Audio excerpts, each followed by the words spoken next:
Welcome, everyone, to the Relentless Hope Studio. We are here to introduce survivors and their stories because they and both us and all of our advocates want to be able to represent well. Relentless Hope is a nonprofit organization in Salt Lake City, Utah, and we help those who have been child trafficked and ritually abused with resources and supports to help them heal. So on the show today, we have survivor Stephanie who'll be joining us. Also with me is my co-host, Sherry, who is going to be introducing Stephanie for us today. How are you doing today, Sherry? I'm doing great. Thank you, Cindy. And Stephanie, it's good having you here. Thanks for joining us on the Relentless Hope podcast. Stephanie is a friend of mine, and thank you for sharing your story today. And um, Stephanie is a speaker and a writer, an artist, a prayer minister. She's a Christian. She's interested in health. She's a wife, a mother, a grandmother, and she's into friendships and relationships with her and I have had the honor of being friends. So welcome, Stephanie. What would you like to share with the listeners about your current day life? One of the things that I wanted to share was if I had to be known for anything, if I were to die tomorrow and be known for anything, or if my life uh, was known for anything, it would be the love of God. I really feel like that's my main directive. I changed my name, my first name, and my name means disciple of Christ. And that's what I really want to do with my life. So, some of the things that are important to me at this stage in my life is health is a number one priority because due to the childhood that I was born into and experienced, my health has been very precarious. I developed some serious diseases at a young age, and I've always had to watch out for my health, my mental health, physical health, spiritual health.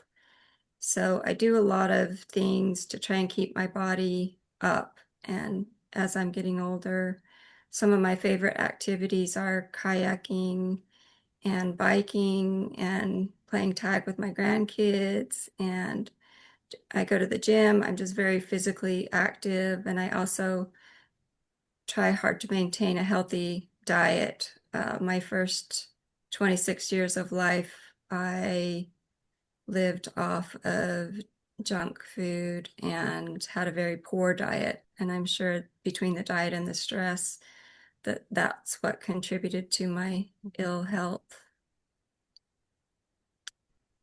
Yeah, a lot of survivors have trouble with health issues, and it sounds like you are doing a lot of living, though, with the different things that you mentioned.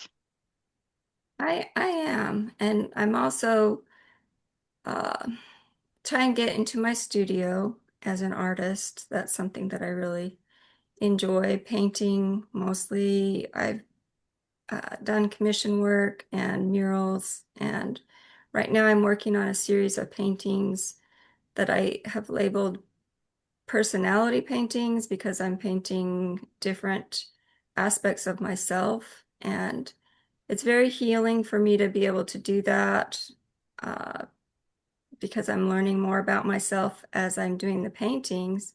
And then my ultimate goal with doing this series of paintings is that I will publicly show them in museums or wherever I can get people to allow me to exhibit them for the purpose of helping people to learn more about disassociation and learn more about ritual abuse and uh, certain causes that I'm passionate about. I'm And glad I then, got to be a recipient of seeing lots and lots of pictures when I came to visit you of your art and a mural.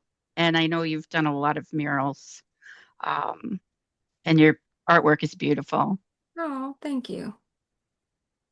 I am also real involved with my church, my local church, and the prayer ministry is something that has just come about in this last couple of years that has really been a blessing to me and something that I hope to be able to pass along to other survivors and really to anybody who's interested in it because it's very transformational. It lives up to its name, Transformational Prayer Ministry.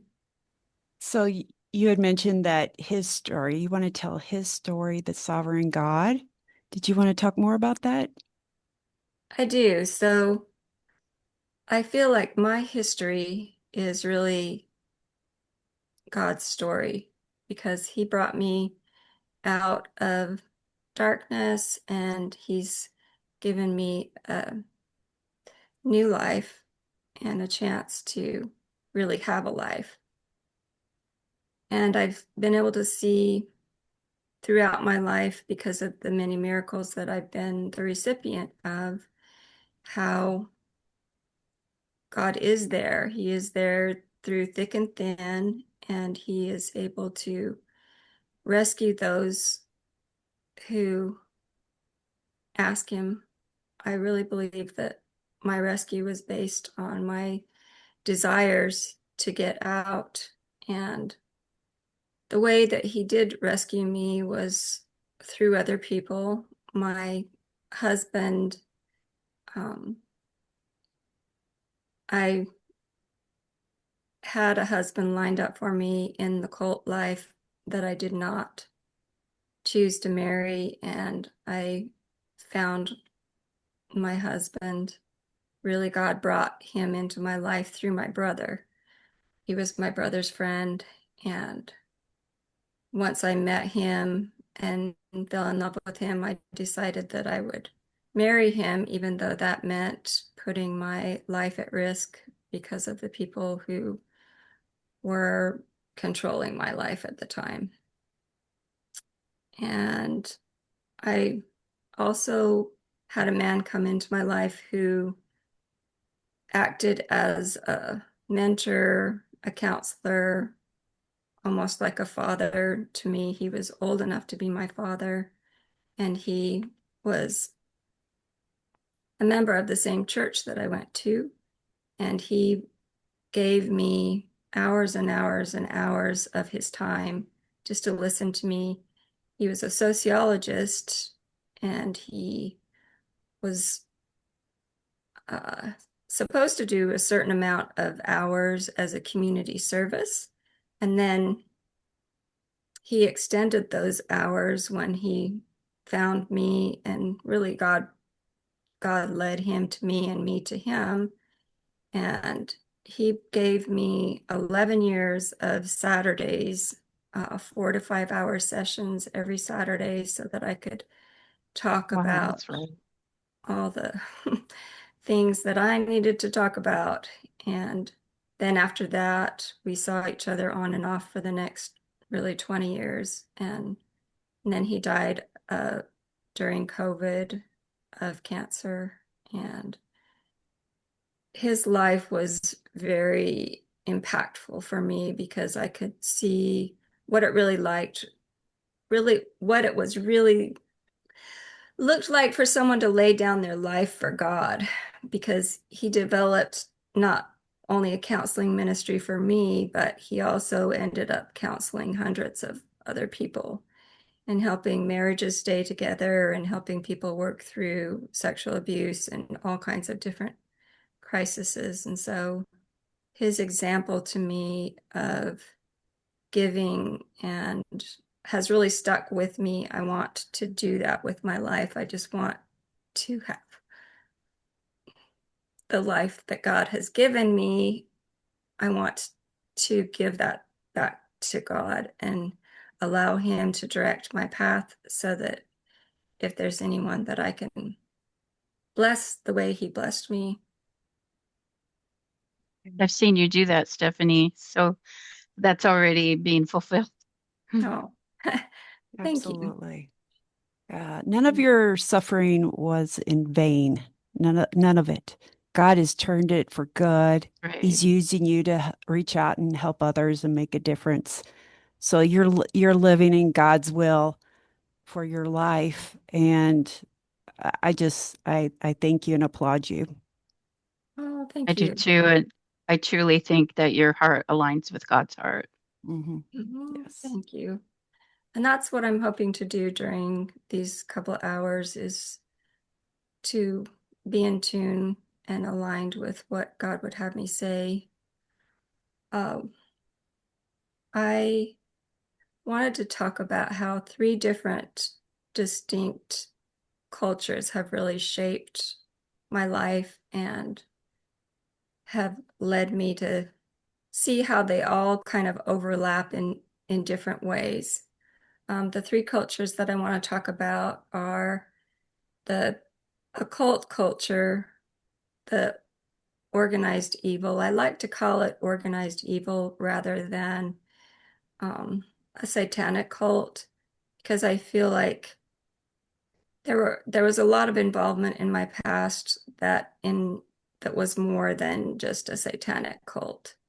There were influences from all over the place, and I think that the culture of evil is so firmly entrenched within our modern day society that a lot of times we don't recognize it as organized evil. But that's the term that I feel most comfortable with as far as what happened to me was really I'm a victim of organized evil. And what I mean by organized evil, uh, it goes into crime networks, mafia, gangs. It has its reaches into the government, the things that the government does not want people to know about, the evil, underhanded things that they do to maintain power in the world. Of course, witchcraft, and it's expressed in our culture using things that have realities within Satanism and within organized, really the underworld. But people don't see the connection between that and the expressions of it within society, because I believe that if people did see that more, that they would be less inclined to allow those things or worship those things or embrace those things. And I'm talking about things like ghosts. So people, most everybody has heard about ghosts, and I think the connection between ghosts and demons is pretty real for me, but I don't know that that's a connection that a lot of other people would buy into. I know people think that they're deceased spirits that are struggling, that are here roaming the earth for some purpose or another. But I've got a lot of ghost stories that kind of directly tie into my experiences with evil. And vampires, there's some evil practices that uh, are wrapped around blood and the shedding of blood that I think vampires are rooted in. Uh, the drinking of blood, the using of blood from victims who have been put through extreme trauma. All of that is a reality within the underworld. And werewolves, a man transforming into a beast is kind of the same idea as what happens when people are demon possessed. They can go from being ordinary humans to having extra strength and just react and act more like a wild animal than a human. And then aliens, I think, is also something that is used as a way to convince people that people who are coming out of this stuff and have memories of alien abductions and involvement with aliens, that they are crazy and that they can't be trusted because all of that's really far out there. But I think that that's a part of the culture and that's a part of sci-fi. It's just such a part of our society that I don't think people tie that in with organized evil. What do you ladies think about that? Well, I can tell you what's been reported to me, and it's exactly what you say. Many survivors talking about alien interactions where they were taken and inseminated, or they actually were forced to have sex with aliens to breed. They were breeders. And some of them were taken during the middle of the night, where aliens came through their window and removed the child, and they were taken up to a ship. My personal belief, probably not the most popular belief, but I think these aliens are actually demons in disguise. These are demons that are manifesting as uh, alien figures. But you know, it's all subjective. So, what do you think the true identity of these aliens are? What I think, because I've seen this in my own experience and with other survivors, is that lots of times these people, because of the demonic influence, they dress like aliens. They dress up like pirates. They dress up like whatever the characters are that they're supposed to cause the survivor to believe is happening lots of times. And then the reason they do that is so that then when we say something about it, no one's going to believe us because it's like aliens took raped me or these pirates came on the ship that I was on and they raped me and did all these things. And then, they do the same thing with Disney characters and even political presidents and just different people. Right now, I'm staying in the Netherlands with some friends, and Richard, the person I co-presented with in February at the Healing Together conference, he works with survivors, and he just told me this week that they've cloned him in the cult, and what he means by that is, of course, they didn't make another person that's him, but they did make a mask of him, and they're able to do masks that are like the kind that are in movies where it looks exactly like another person, and they're doing this because they want uh, the other survivors that come to him to get prayer ministry to believe that he's one of them. Mm. And so I can tell you without a doubt that there's a lot of that stuff that goes on. And I'm glad that he said that just this week because then as we're talking about this, it's like, yeah, um, this is something very real that does happen. And then they tie all of these other things to it all to little children, um, who are being abused. And little kids believe everything. And then that's how they have power over them. Yeah, and we're And coming up on one of my least favorite times of the year, which is Halloween, and it's already making its way into the stores. And so when they depict witches and warlocks, I don't think people realize that there is a reality behind that, unless if you have been brought up to be a witch and your father was a warlock or a wizard. And all of those things that are so made popular by Disney and Stephen King and Harry Potter, all of those things have a really dark reality behind them.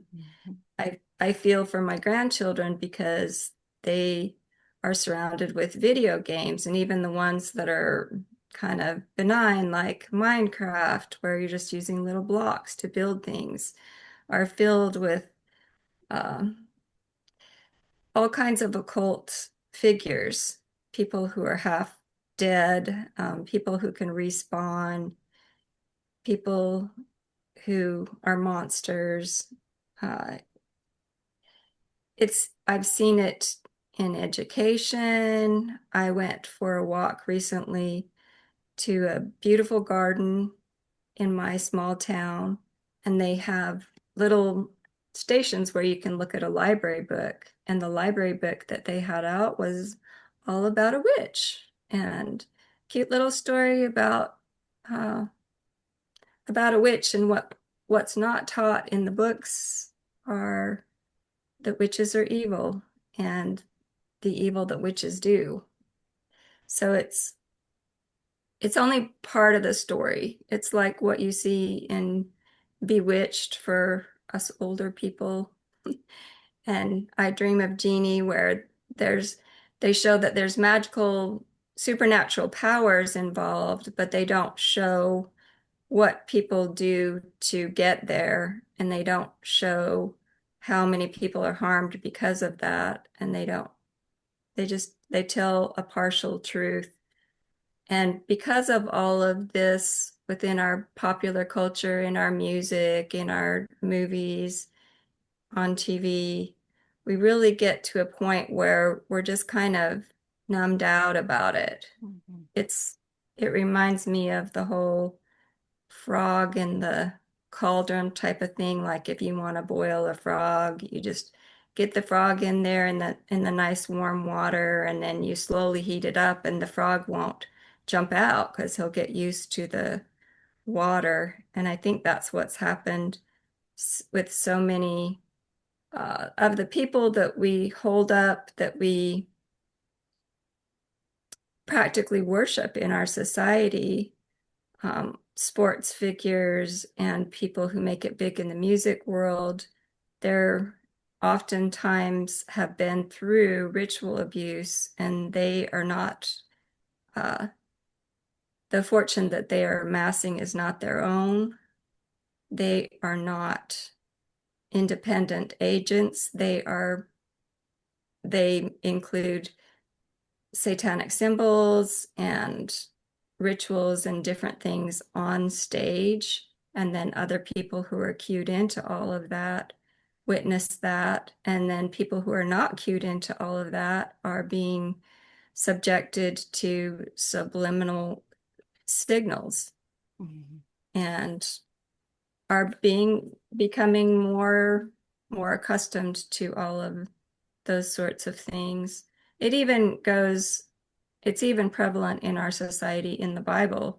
If you look at idol worship and child sacrifice, it spells it out there, but at least in the Bible, it addresses the truth of the matter, which is that it's an abomination to God, and that he wanted people that were involved in it to be done away with.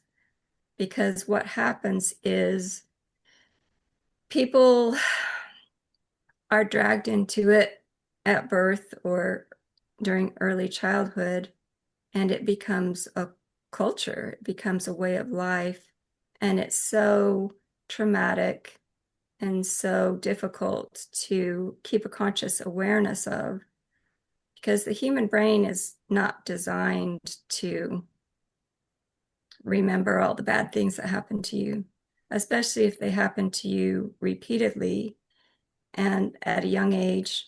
Then the natural tendency for a human mind is to disassociate. And the evil people thrive on using this disassociation to their advantage to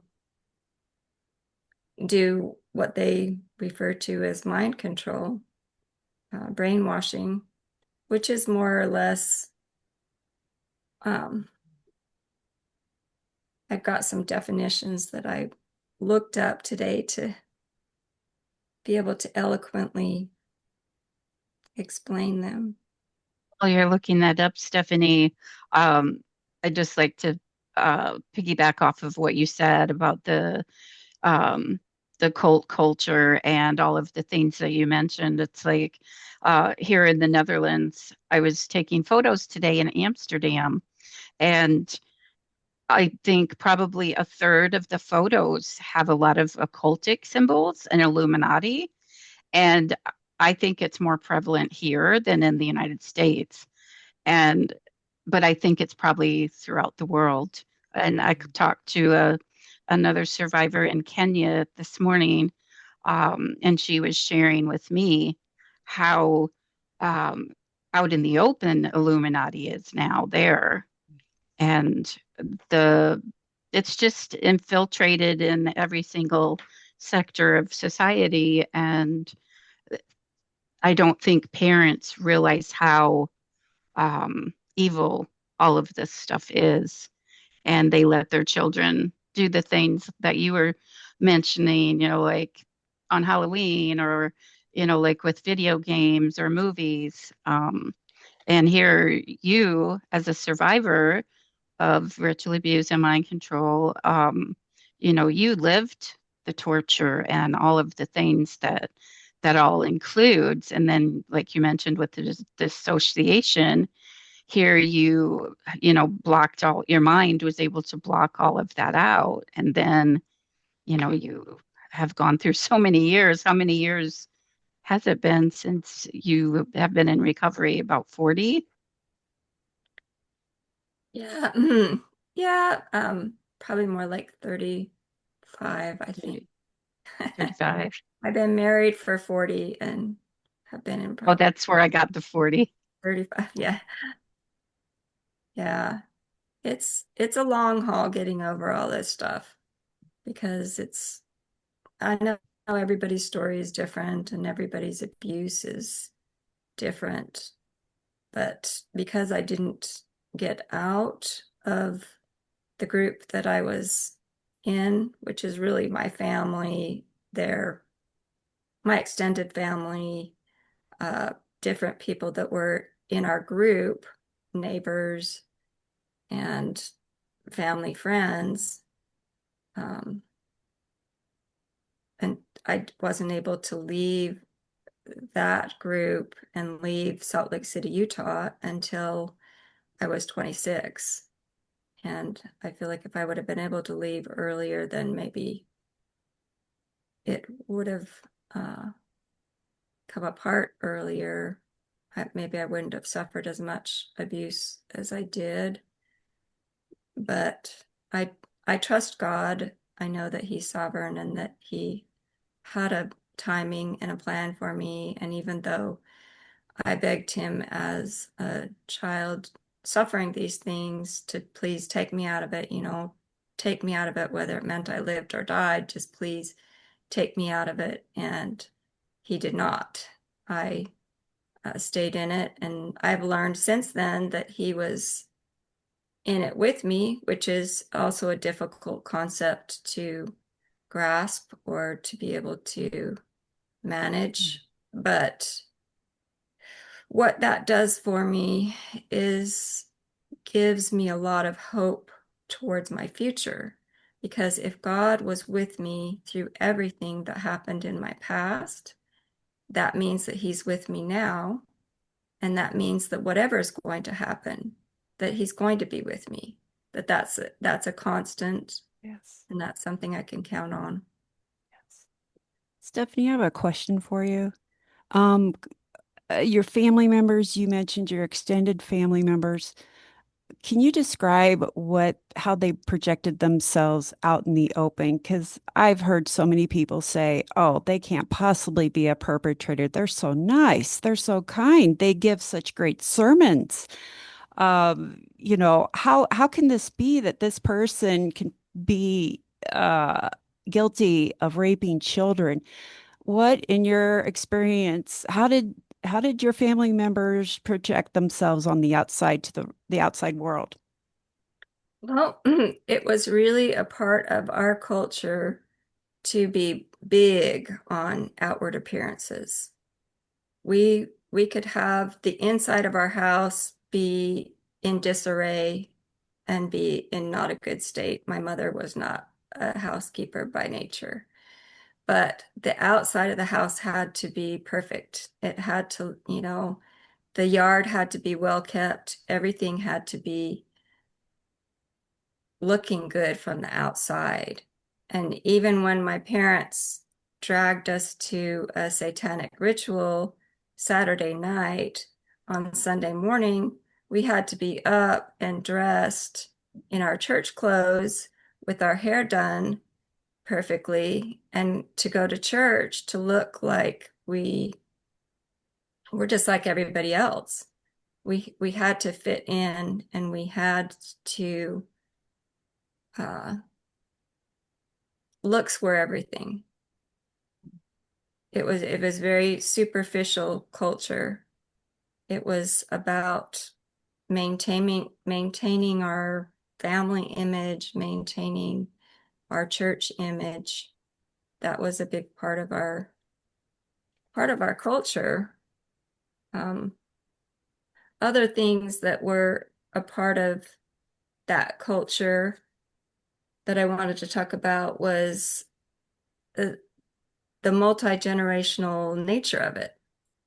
So because it happens and people forget that it happens, they tuck away the trauma in different places in their brains. Then if they are not consciously aware of all of that, then they will be acting on those subconscious things that they've learned.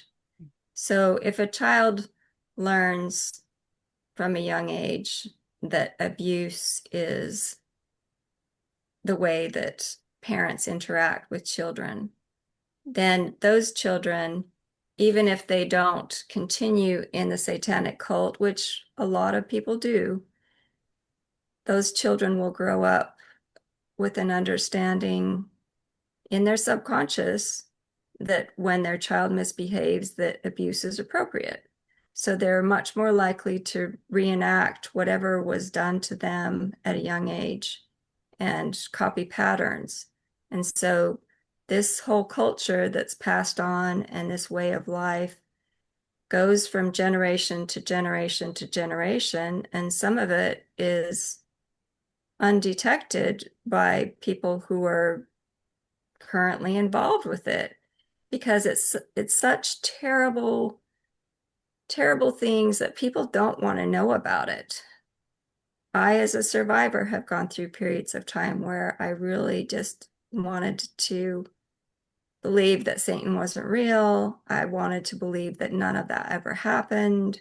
I wanted to believe so very badly that my parents were wonderful Christian people.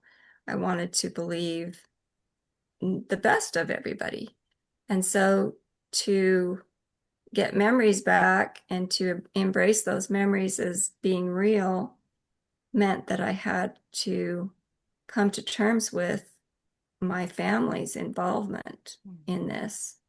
And I held out. There was one family member that I felt like really and truly loved me and connected with me. And for the longest time, I could not remember any memories with her involved. I just believed somehow everybody around her was a part of this cult, but she herself, she was above it, and somehow she was married to someone who was in it, and she had children who were in it and grandchildren who were in it, but somehow she was not a part of it. And then I had a part of me who had a memory that she was a part of it. And it made a lot more sense, because it's really hard to have rituals in your basement without you knowing about it if you're not a part of it.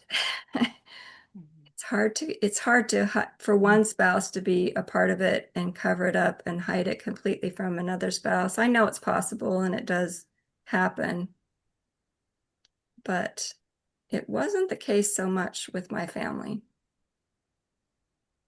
Stephanie, what age were you when your abuse began, and was yours familial, multi-generational? It was familial, and also, like I said, our family friends, and our neighbors. We lived in a cul-de-sac, and three out of the however how many houses there were in our circle, three of those families were cult families. And so as a result, growing up, there was not only perpetration of the neighbor kids, but there was a convenience, with getting together to do rituals, and everybody lived close together. And our there were people in our coven that did not live right next door, but there were a good number that were within our ward. And So I've always wondered this. How did you avoid being, not you, but your group, avoid being caught?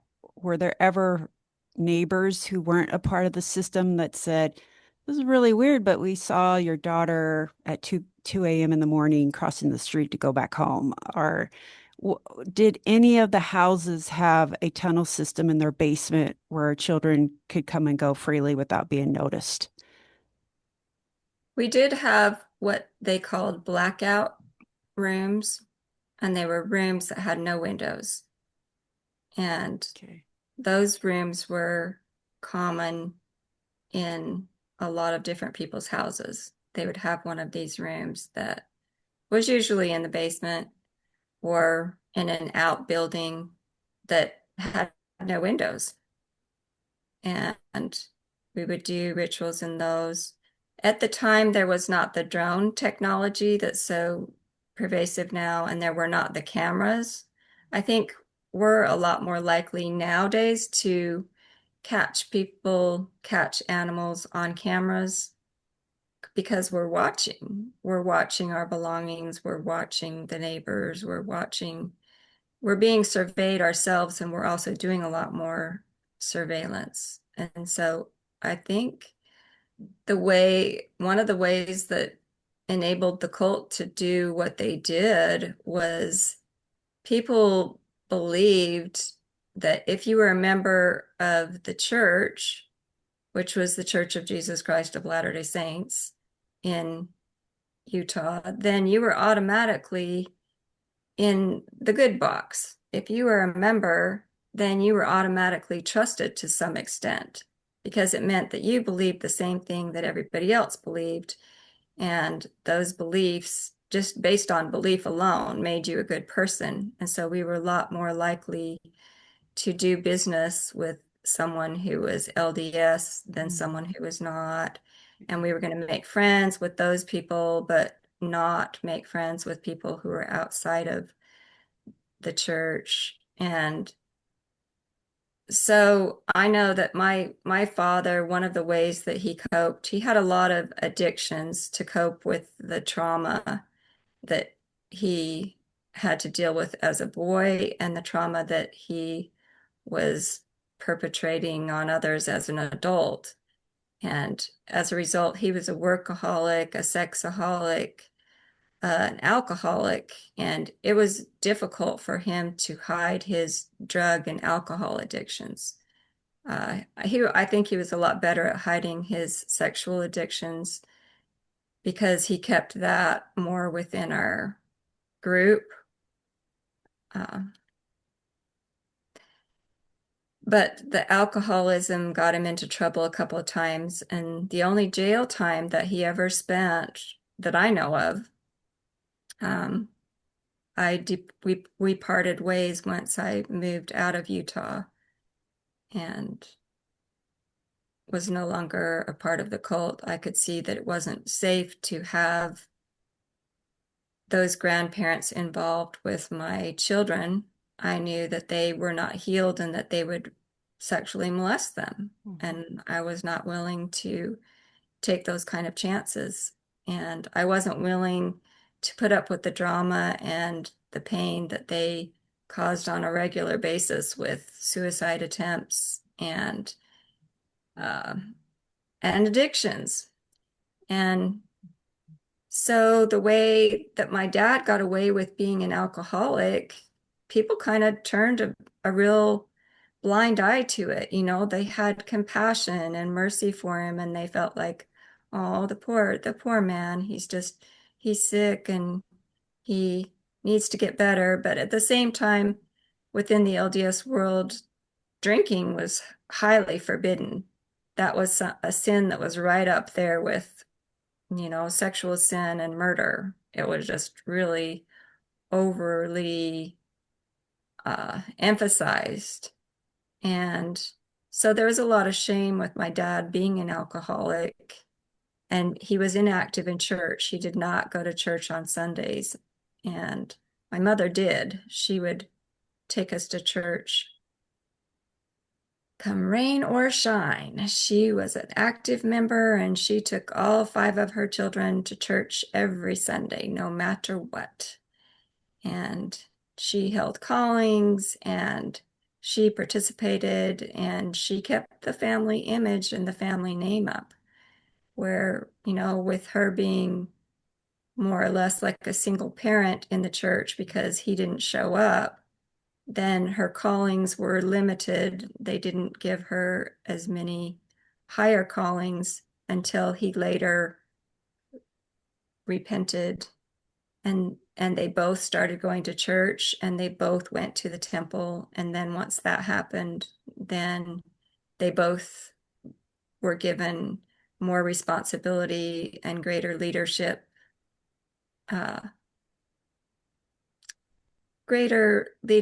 callings. And I know this because my brother contacted me after I had been separated from my family for about 17 years. My brother contacted me because my parents wanted to go on a mission, and they didn't want me to report to the church that they were Satanists. And they knew that I knew at that point. So my brother contacted me and let me know that they were good people because they were serving in callings.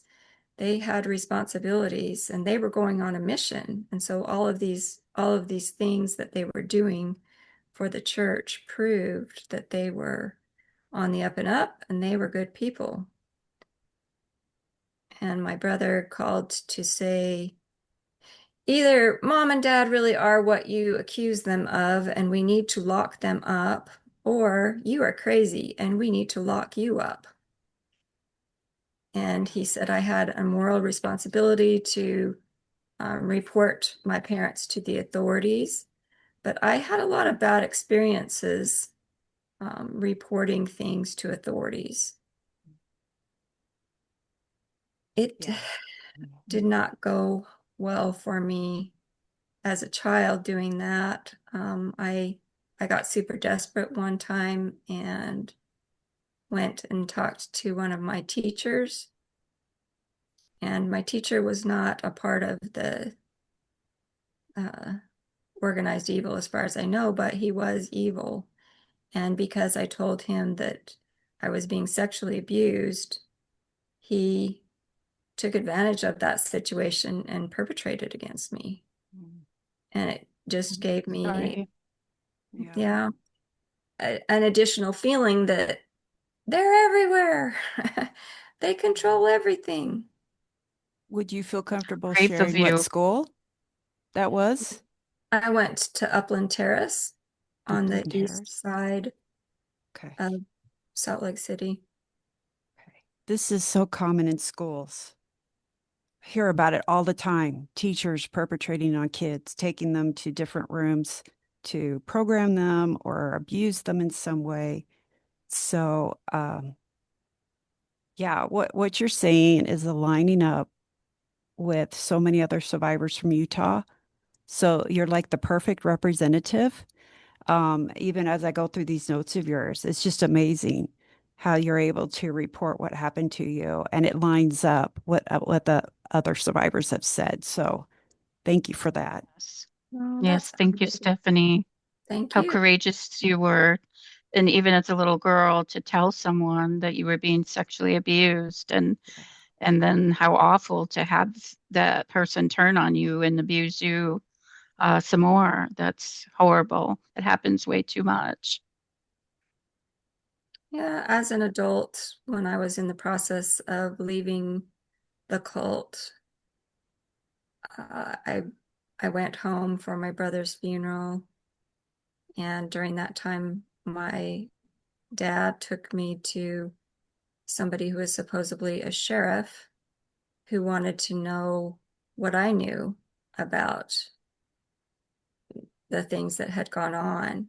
And I started to talk, and then I got a strong impression from the Holy Spirit to silence myself. And I stopped talking. And then I became aware that I was just being baited, that my dad and supposedly, I don't even know if he was a real sheriff. He was dressed up and he was in an office, so he might have been. But I got the definite warning from God that they were not trying to investigate criminal activity. They were trying to determine how much of a threat I was Mhm. to them. Absolutely. Absolutely. And they still do it today. The June 2022 investigation by the Utah County Sheriff's Department was just that. It was a fishing expedition. They were not interested in actually helping any survivors go after their perpetrators, but they wanted to know what survivors knew and what they were willing to report so they could tell the leadership what was going on and how much of a threat they were. Of the 7 survivors who I encouraged to go speak to the Utah County Sheriff's Department, not one of them was called back and followed through on any of their claims that they had made. Zero. And so that is so common here in Utah. So you're just, once again, you're verifying what actually happens here. And we know we've heard the stories of survivors trying to report the abuse to police in the surrounding area, particularly Draper, South Jordan police, Provo police. They've been turned away. They have been told they were crazy. This is by police officers and investigators. They've been threatened. They have been escorted out of the building. They just horrible treatment. And I know not all police officers do that. And there are good police officers out there, but far too many have experienced this issue, not only in Utah, but nationwide. We really need to look at our sheriff's departments, our police departments, and who are running those departments. I think it will open a lot of people's eyes up to what's really going on here. So, anyway, I just wanted to add that in. Go I think a ahead. lot of times too that trauma survivors want a sense of power. And so a lot of times I feel like there's a greater number of trauma survivors that become police officers. And I was also programmed in the cult to be afraid, deathly afraid of police officers. Every time I've ever been pulled over for a traffic incident or for not having my headlights on or whatever it is, it immediately sends me into a panic because I have bad memories of being perpetrated by people dressed in police outfits, and whether they were really police or not, I don't know, because so much of that culture of organized evil is based on lies. It's just has so many lies involved that I don't know whether my family went back and back and back in Satanism. But that's what I was taught. And I don't know if they just taught me that to give their story. Uh, I My feeling about it is that it's highly likely that it did go back and back and back because I think it is passed on that way. But at the same time, I don't have proof of that. I wasn't there before I was born. I didn't know my ancestors. I don't I don't know to what extent that they were involved in it, but I was taught that our family was special and unique and that we came from a special bloodline and that I was to pass on these special magical powers that could be passed down from my mother to me. I was the oldest of five children, and I was the only girl. And because of that birth order, I was expected to follow in my mother's footsteps. And my mother was a powerful figure in our organized evil group. And rather than it being a patriarchal society, our cult life was matriarchal. It was the women who were by and far more vicious, more heartless, and more evil than the men were. And so when they portray a witch in society as being the more powerful one, and the wizards are kind of a side note, or they're subservient to the witches, there was some reality within our coven of that, for sure. Did you experience that, Sherry? Not really.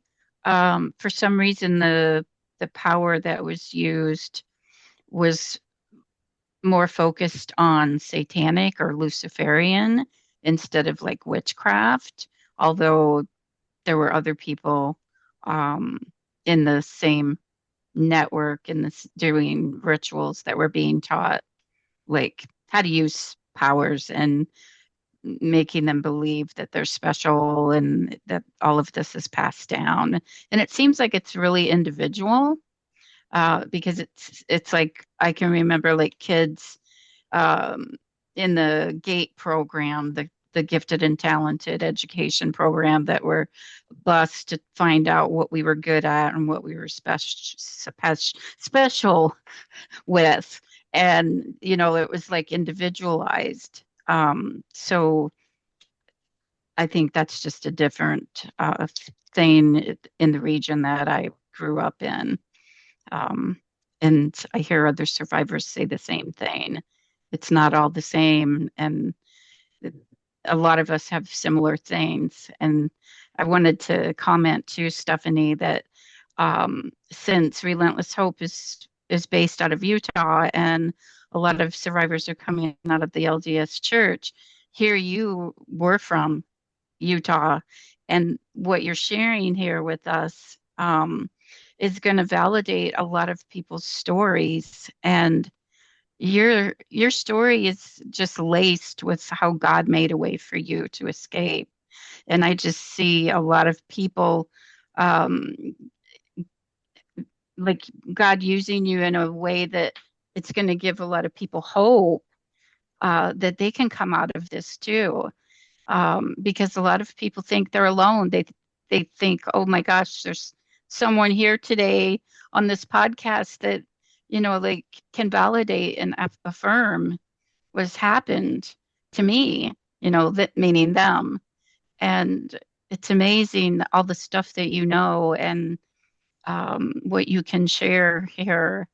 I just want to thank you. I know we're not done yet at all by any means, but it's just such a blessing to have you on here. And um, I know we didn't even talk that much about your childhood, or I know you lost your childhood and you have had lots of family members, that have lost their lives. because of all of this abuse. And did you want to talk some more about that? Yeah. I wanted to talk about how all of the organized evil really affected me. I I feel like it majorly changed my life in ways that I still struggle. I had to make so many adaptations to trauma, and those adaptations uh, allowed me to tuck away the trauma until I was ready and able to deal with it. But within my development, if a child is able to grow up without difficulty or trauma, then they will develop their personality, and it will be based on their genetics and their experiences and kind of nice normal things. But if a child undergoes severe trauma for a prolonged period of time, then that child will develop different parts of themselves to handle those experiences. And once a part of yourself has been trained to do something by organized evil or has been forced to do something, then that part of yourself has had to adapt to that situation. And then when you get out of it, then you're left with all of these adaptations that no longer work, that you have to work to undo and to reverse. And I feel like both the uh, the cult that most people would agree was a cult, the Satanic cult, and then the Mormon Church was really acted like a cult in a number of ways. What they defined that with was,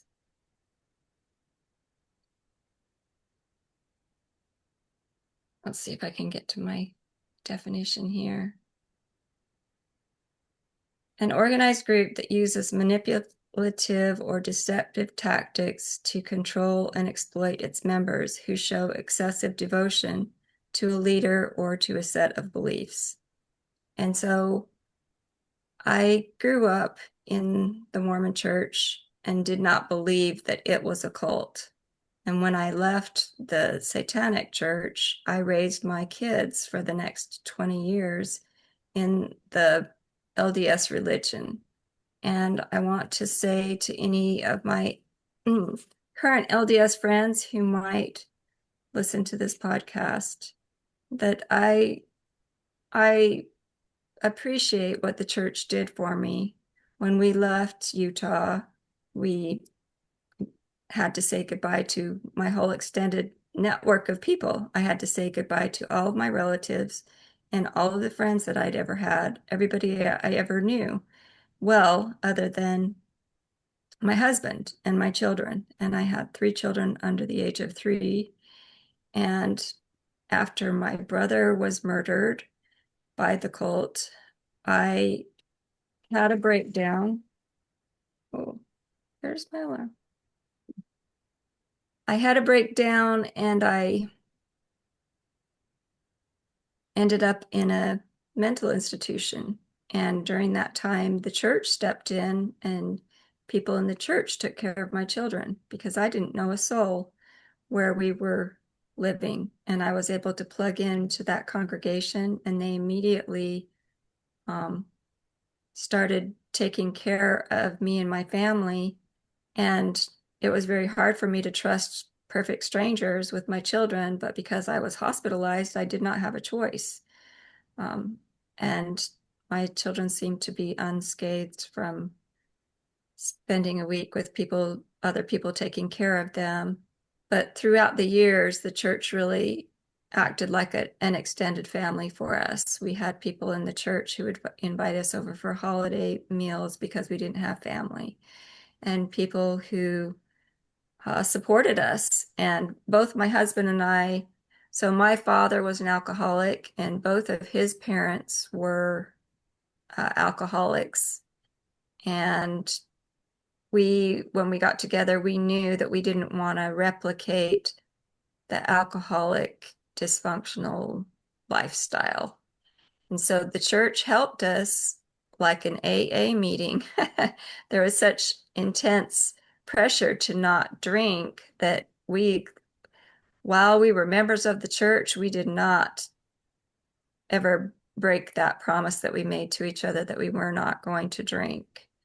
And I feel like that was a really good thing for my children. And during the time when I was a part of the church, it was all, it was great to have friends within the church. But then when I could see that the beliefs, that I could no longer believe those things, when I left the church, I was very disappointed because I had one good friend that stuck by me, and the rest of my LDS friends, once I left the church, were no longer my friends. They no longer wanted anything to do with me. And so I lost all of my friends again when I left that culture, because that culture has a belief that they're the only true Christian denomination on the face of the earth. And so only people that belong to that church will get to be with God in the eternities in heaven. And that makes them special. That's another belief, that if you're in a satanic cult, you're special. If you're in a Mormon church, you're special because you're one of the very few people on the face of the earth that know the truth, that have the truth and the whole truth, and that's all the truth there is, and all of the other uh, split offs of Christianity are not valid or true. And so it puts you in a position where you're isolated from the rest of society. You're cut off. If you're in Utah and you're in a satanic cult and in a Mormon cult, then you're cut off a lot of ways from each other, because growing up in Utah, belonging to a satanic cult, I would be taught things at church that were bipolar opposites of what I was being taught in the satanic cult. And I kind of have wondered if one culture didn't help inspire or produce the other culture because of the ways that they each overlapped. Like, for instance, uh, the whole matriarchal scene within the satanic realm, and then the church, the Mormon church, is very patriarchal. So the men have all the power in the LDS church, but then within our satanic realm, the women had the power. And I feel like there was a lot of fundamentalism that was very strict, that said, you can't drink, you can't swear, you can't have sex outside of marriage, you can't, there was a lot of things that you were not supposed to do. And because of that there was a kind of a backlash, or well, we can't live up to all of these things and be perfect and maintain this perfect image and always show other people that we're perfect. So we need to have an outlet for our sexuality, an outlet for our drinking, an outlet for all the things that we're not able to live up to. And I don't know if that's a fair assessment. What do you think about that, Cindy? That's unique in that I haven't heard that these particular groups are having an outlet for their sin. Um, they just, and the reason I say that there doesn't seem to be any separation because a lot of survivors say not only was I abused in the group in the cult, but then I was taken home and my father raped me or my mother raped me. And so it just continued until they got to church. Then I guess everything was proper. Like you said, they put on this facade that everything's great. Uh, they look normal. They dress nice, hair done. They put on this facade. So, and every person's experience is different, like you just said too. Um, but yeah, there's usually two different scenarios, one at home and one in public. So, I wanted to ask you, when your brother died, how old was he? He was 24. He's 24. How did your parents explain away his death? Suicide, because both of Gotcha. us had been suicidal before he died. Do you have any idea? Like, I know that sacrificing young children and babies is common. How do the parents in these cults explain away the death of a child to school personnel, to anybody that asks, like, what happened to Johnny? How is that explained away? Most of the people that were murdered within our cult were what you would call disposable people. They were people that Satan knew were on the fringes of society, people who were not uh, attached to someone, people who were not in a strong family where they would be missed, people who were from other countries, people who were living on the edge, and Satan knew who they were through demons knew who they were, and we knew who our victims were because of the supernatural, really, awareness of people's circumstances. And so I would say the majority of the people that I saw victimized by, actually being killed, not just tortured, were not the children of the coven, other than like my mother had babies for a span of 8 years that were sacrificed, but she just hid her pregnancies. People didn't know that she was pregnant, and those babies would be sacrificed at a very early term.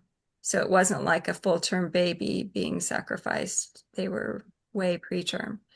And so she did that for a number of years. And I myself suffered two pregnancies during my teenage years that ended uh, with the death of my babies. But the majority of people murdered were people who were strangers or outsiders. They weren't people within our coven. And there was one murder that happened of people with that was a child of one of the families. And it was not a planned thing. It was not something that was supposed to happen. It was somebody got out of control. Mhm. And that happens within that world too.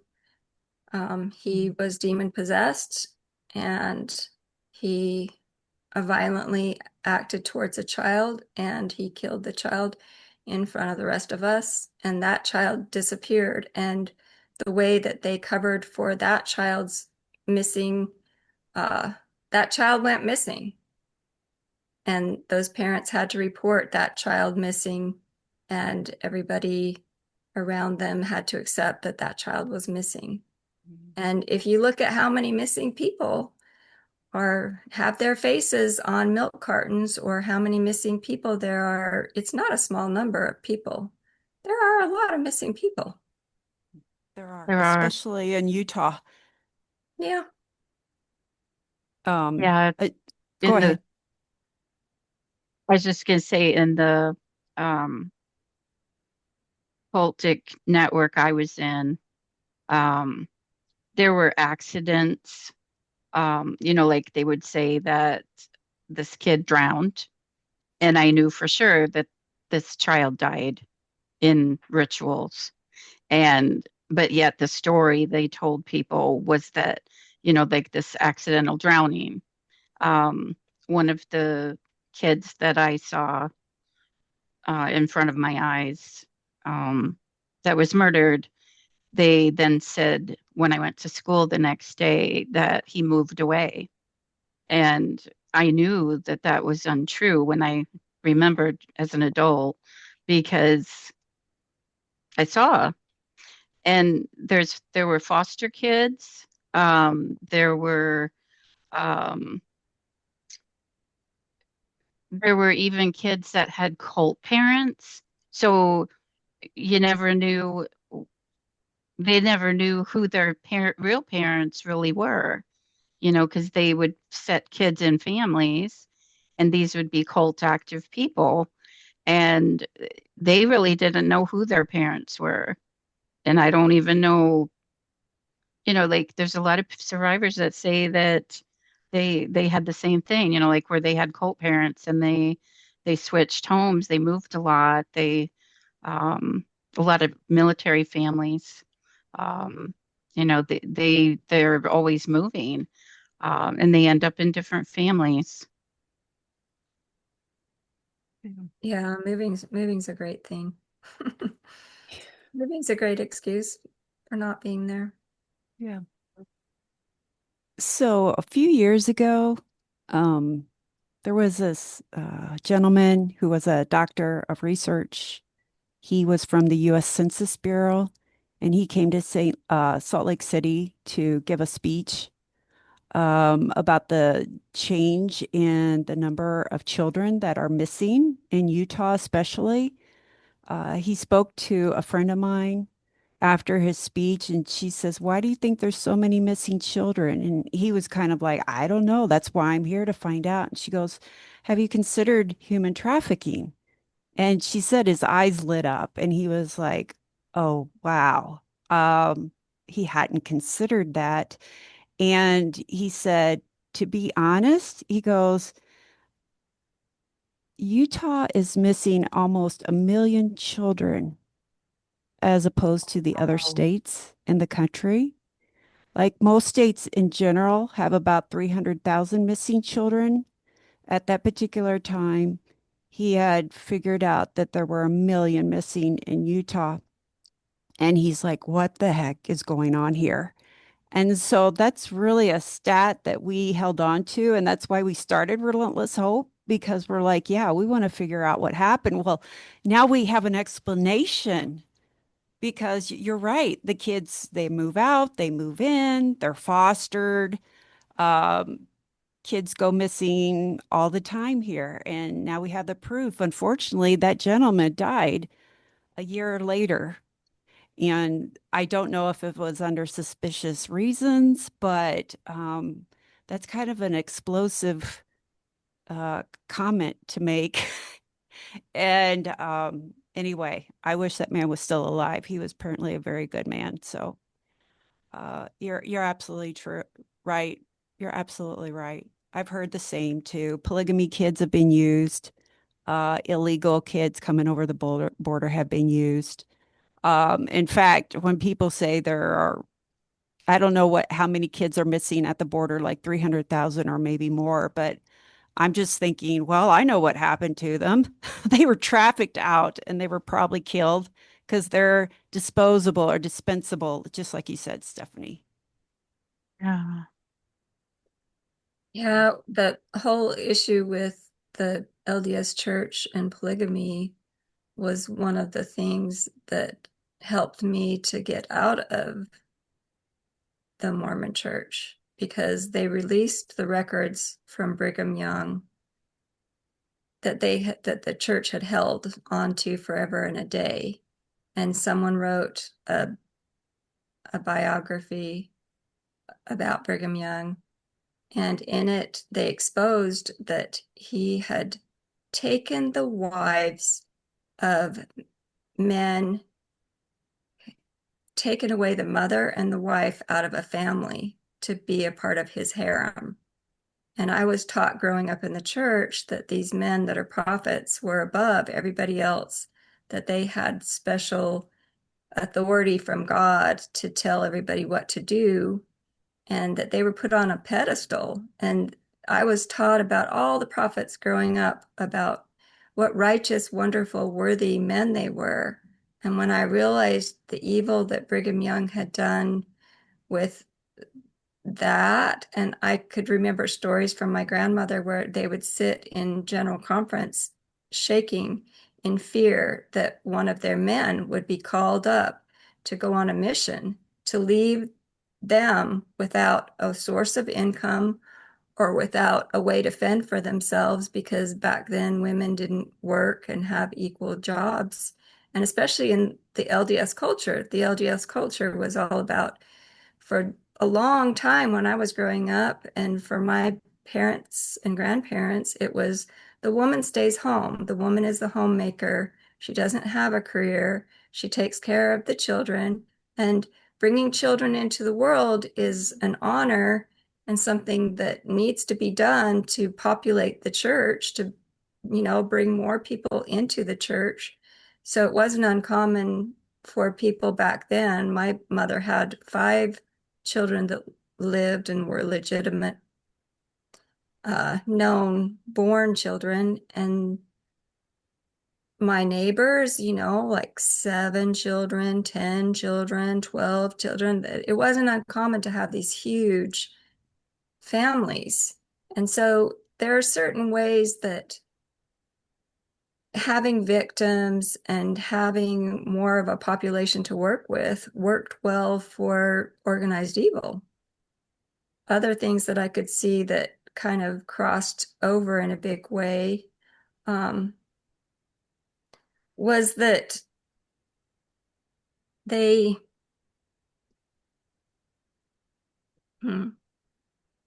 I just lost my thought. Just realized you had needed a break, Stephanie. Would you like to take a break? Yeah, sounds good. Okay. I'm going to put Thank this on you. pause. All right, welcome back. And we're continuing our conversation with survivor Stephanie and Sherry. Is your last name Burgraff? Is that how I It pronounce it? is. Okay, Yeah, you Sherry got it. Burgraff. Nice. She is my co-host, but she's also a great friend. She advises me, gives me advice, prays for Relentless Hope, prays for survivors. She is a rock star. I appreciate her so much. So let's continue with our discussion. I wanted to Hey, talk. thank you, Cindy. Oh, Yeah. sorry. Go ahead, Stephanie. I wanted to talk about how being a part of the LDS Church affected me. One of the things that I've started recently is reading the Bible. And it's something that I did not grow up doing, even though the Bible was a part of the LDS Church, because the Book of Mormon was valued more highly. And the Doctrine and Covenants and the Pearl of Great Price, they were considered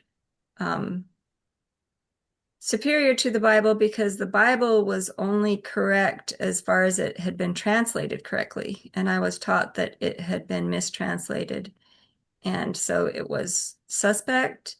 But then I learned later on that the Bible, there are more records of the Bible in its pure form than there is of any other book. Mhm. So even though there are different translations of the Bible, and the LDS Church is only allowed to use one translation, the King James Version, which is a lot more formal and difficult to understand than a lot of the other versions, I just feel like it diluted God's word, that God's word has such a place in my psyche that it didn't before. And the anti-God programming and the anti-Jesus programming that I went through made reading the scriptures difficult. I was sexually abused with the scriptures. And I won't go into detail with what that looked like, but they get very creative with using trauma to change your mind about things that you wouldn't ordinarily have your mind changed about. The organized evil sets out to indoctrinate people into their agenda and train people for their purposes. And so when I was breaking away from the LDS Church, one of the things that I became aware of that I didn't understand while I was a member was the ties between Joseph Smith and the occult. I I never knew about that, and I was discouraged from looking outside of our religion. I can remember as a small girl going to another church and having all these feelings of guilt and shame that I was even thinking about, going to another church or that I could attend another church service. It was just like I didn't want anybody to know, and I felt so embarrassed that I was, because we weren't allowed to explore other faiths because we were the only true church. And so we had to abide by that. And all those people who said anything contrary to the church, the anti-Mormons, we were especially warned against them, not to have anything to do with them, not to read anything.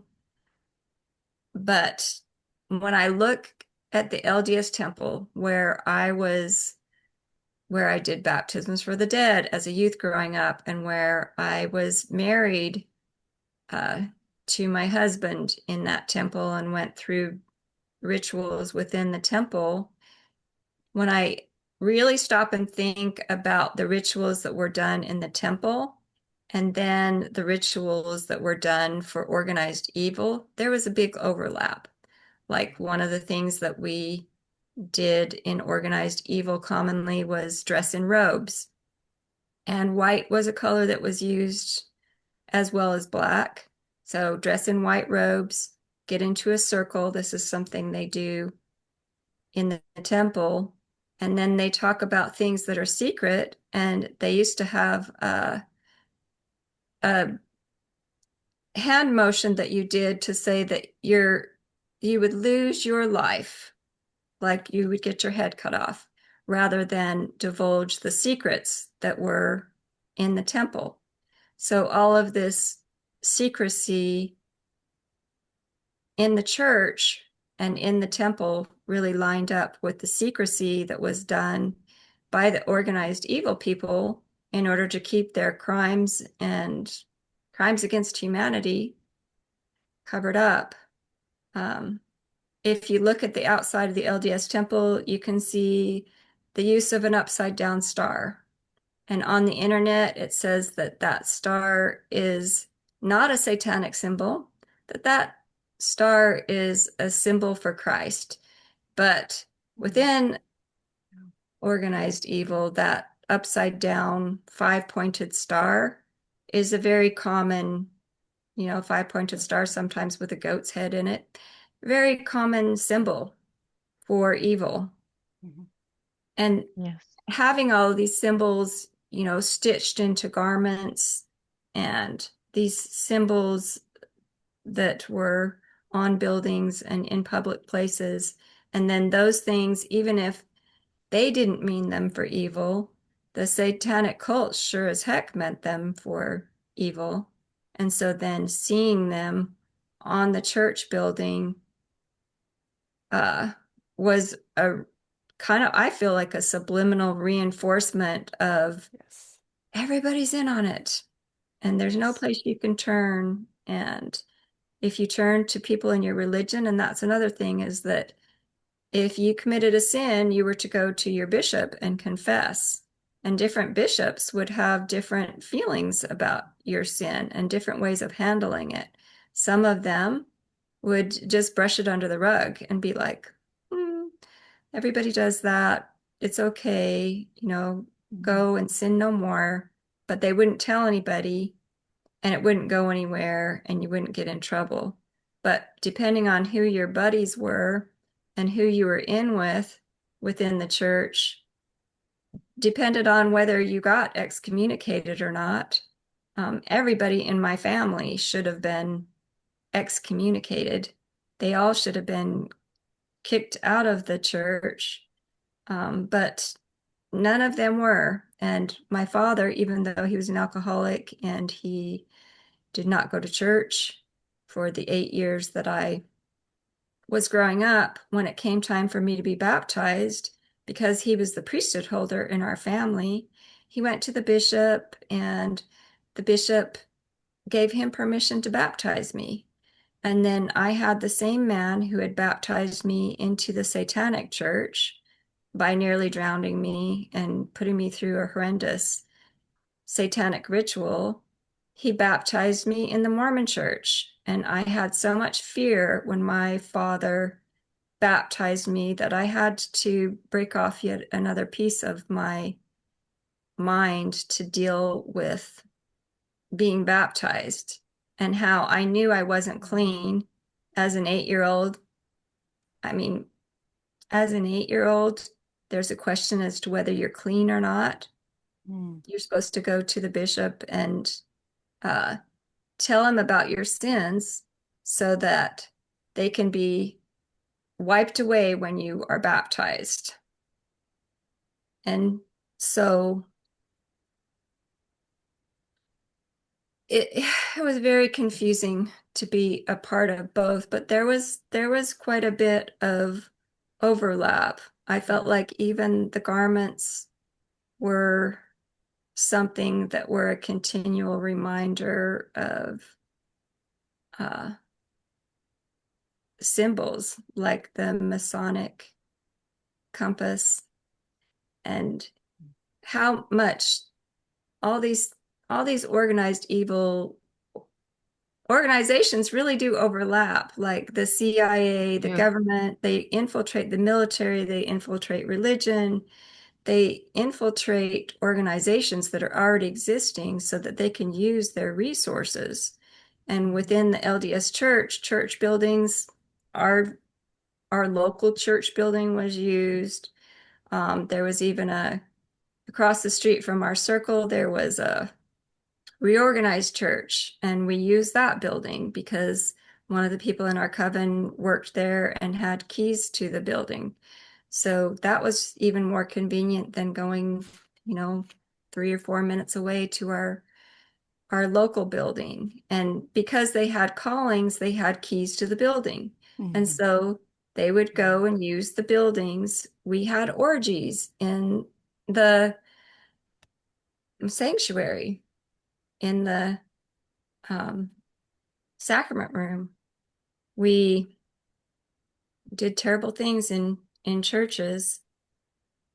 They would use the church records to have access to people's personal and private information. And so when I tried to distance myself from the cult, I moved and moved and moved 5 times, changed my name, disappeared for a long time. My parents were able to track me down by using church records. They were able to use the records to find out where I lived and find out my new name. And they were able to go to my home ward because I was still a member of the church at that point. And I was not in town when they showed up, but they were able to ask ward members about my family, where we lived, and what our children's names were, and were we good active members. And that was very important to my parents, because I really feel like because of the way they were enmeshed, that they believed that as long as I was a good active member, that my programming was probably intact. I believe that there was a good deal of overlap. And if you look at the Book of Mormon, one of the very first stories in that book is a story about Nephi, and he goes in and decapitates, takes off the head of Laban, who is the king at the time. So he's told by God to go in and commit murder in order to get the Bible to take with them on their journey so that it can be explained why parts of the Bible are word for word in the Book of Mormon. And so it's like, I feel like right off the bat, you were asked as an LDS person to believe that God will override his own 10 commandments. He said, "Thou shalt not murder," but hey, if God tells you to murder, then it's okay. And I think people get it all confused when they're being lied to by demons. They start to believe that the demons are who's giving them personal revelation, who is telling them prophetic things, who is revealing things to them that they shouldn't otherwise know, who's giving them these special supernatural powers is God, and it is not God. It is not. God It's does not. not tell people to murder people. Oh, and So, it's oh, hard go to ahead. get out of a cultic system, or any church that uses other books to teach you, you know, the doctrine. And it's like brainwashing. I had this experience with the Catholic Church, the priest is the one that forgives sins, just like you went to a bishop. And um, thank you for sharing all of that, because Yeah. there are a lot of people that they get out of the satanic ritual abuse, but they're still reading the Book of Mormon, and they're still, trying to see, that how the LDS Church was a actual cultic instead of a Christian organization, that's really steeped in Freemasonry. Hmm. Thank you so much for sharing that Yeah. with us, because you're a person that's really seen through all of that and gotten on the other side of it. Um, And having so thank you. lived it for so many years, I really have compassion for people that are in it, because when you're in Yes. it, you're in kind of a protected bubble, and all your beliefs are being broken down and fed to you in such a way that you don't have to do a lot of analytical thinking. You don't have to look outside of the group. You can just trust your leaders and believe what they tell you. And while I was in the church, I felt very much like we were in some kind of happy bubble part of the time, because they are organized and they do have some good things going for them that other mainstream churches struggle with. Yeah. They create maps as to where you can go to church, and so you're in a small geographical area with all the people that you go to church with, and then if the church group gets too large, then they create another ward, and if the whole church group that's combined together under a stake gets too large, then they'll create another stake. And so they have some good organization that helps people get involved in church and not just be a passive consumer. Hmm. And that's all great. But then there are other things that really work way too well with organized evil. And one of them is the belief in an unpardonable sin. Another thing that I could see clearly once I left the church was that there's a lot of ego that goes into callings. How LDS people have status is by their calling, and their calling is kind of like a signal of where they rank in the organization. So if they're a nursery worker, if you're um, called to be a leader of the children's organization or a leader of the young women, as a woman, there's only so high up you can go because it's a patriarchy, and the men are given the power of God, the priesthood, and the women just have to rely on the men for the power of God. They can't have the power of God themselves. I always felt like my prayers and my blessings were just as valid as my husband's, but in the LDS Church world, they were not. He had a special power that he could lay hands on someone and heal them or bless them, and that was more valued or more valid than any prayer that I could offer, or if I was to lay hands on someone. Or I, in the church that I go to now, they allow women to baptize other people. It's not a distinction by sex. It's not a gender role.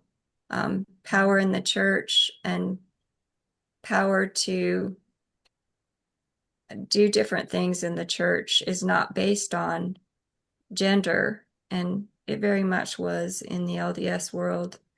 And I feel like the power for a leader to judge whether somebody was worthy or not, um, that was held over my son at one point. He was not doing anything wrong, he was not committing any sins, but the leader that he had at the time didn't like him and knew him from a young age and didn't like him for whatever reason, and kept saying that he couldn't go on a mission because he wasn't worthy. And this was a big mind game for my son. He felt shamed and felt guilty and felt worried because the bishop thought that he was not worthy and kept asking him to jump through all these hoops, and then he would do it, and then uh, the bishop would say, nope, you can't go, you're not worthy. Um, Eventually he decided to not go on a mission, and I was very relieved because I feel like he would have wasted 2 years of his life and $10,000 of ours. Good for him. There Yeah. are so many Yes. missionaries coming back saying they were sexually assaulted on their mission field. And we're getting more and more reports of that. So, Mm. the perpetrators are out on the mission field and taking advantage of the people, not only their sisters in the religion, but also just the general public at large, like Michael Jensen. Are you familiar with that case, Michael Jensen case? Okay, it was a big, huge public um, court case that Michael Jensen was a missionary on the field. He got caught by local authorities for sexually abusing uh, kids and also other male missionaries. And so uh, he was called back off his mission field. The LDS Church told everyone that, oh, he hurt himself. He's got an injury. That's why he's called back. And as soon as he's better, we're going to put him right back out there. So, long story short, Michael was sent to another member's house to live. Um, Michael ended up molesting, sexually assaulting that member's children who were a younger age at that particular time. He had also done that to other members of that particular church in West Virginia. The parents got together and sued the LDS Church, and they were successful in that. And Michael Jensen is now in prison, sorry, and was convicted. But the church had hidden the fact that he was a rapist, sexual predator, and they moved him to other wards to hide the fact. They did not have any records in the LDS database. He wasn't flagged. Nobody was told about his behavior, and he went on to hurt many, many, many more people. Um, so I'm not that, surprised.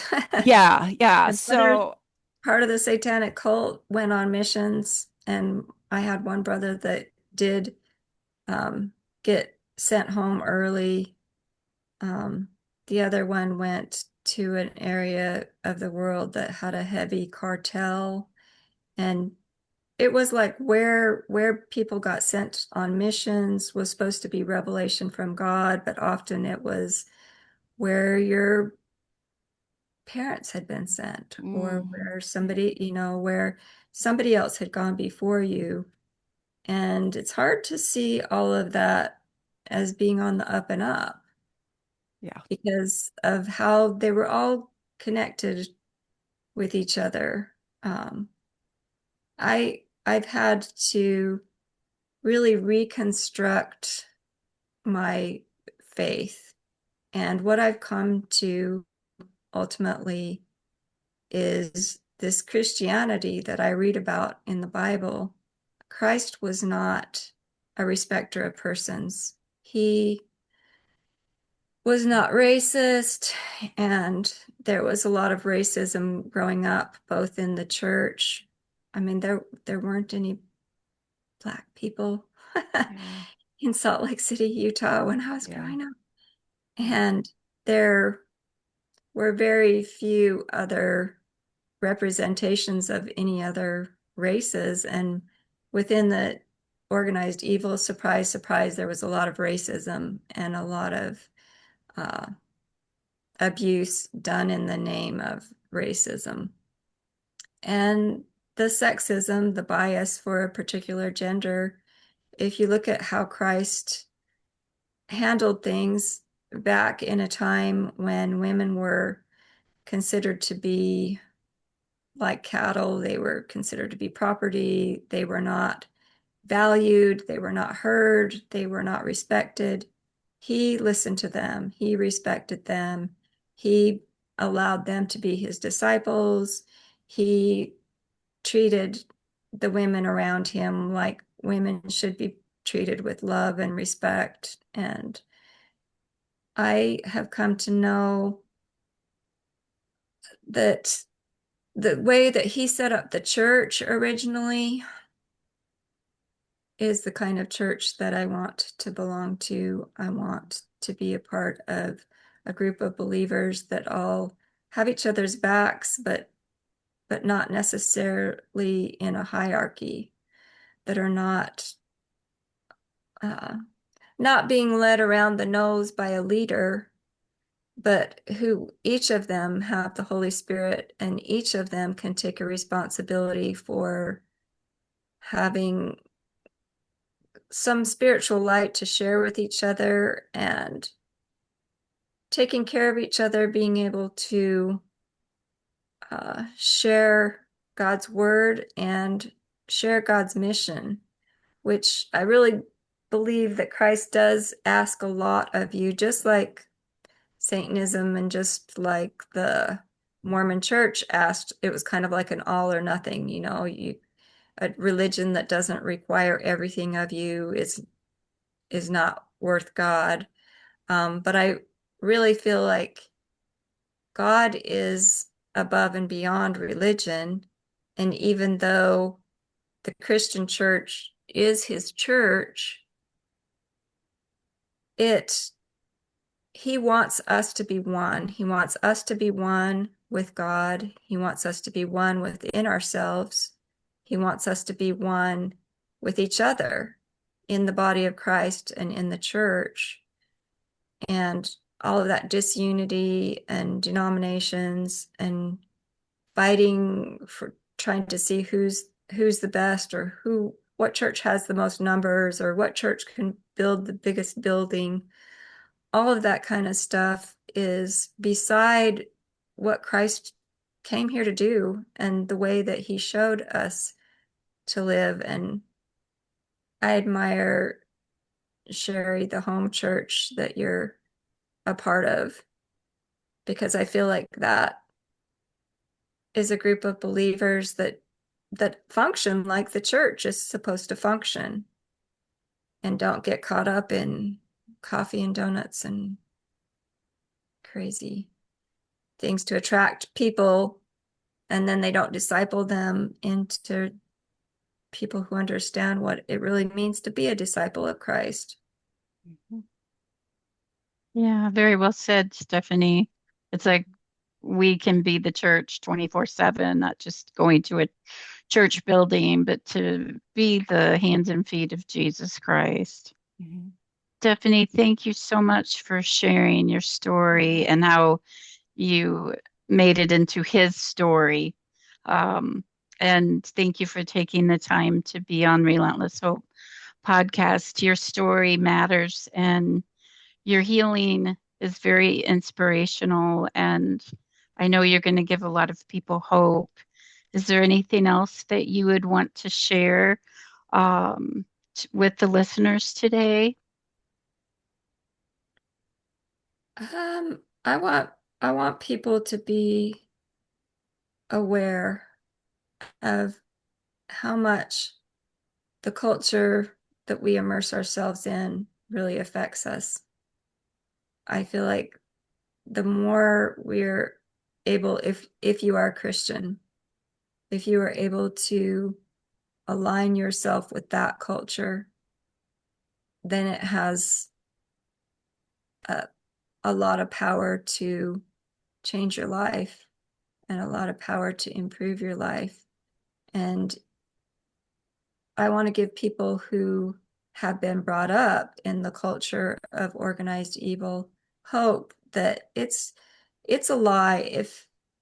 If you believe that you have gone so far in that world and you have risen in leadership to the point where they're never going to let you go and you're going to be bound to them and be a human slave for your entire life and there's no way to get out, I would encourage you to seek God as a way out because I don't believe that anything is impossible with God. I believe Yeah. that He can make a way out for anybody who desires it and who puts their faith in Him. I believe that Mhm. He's there.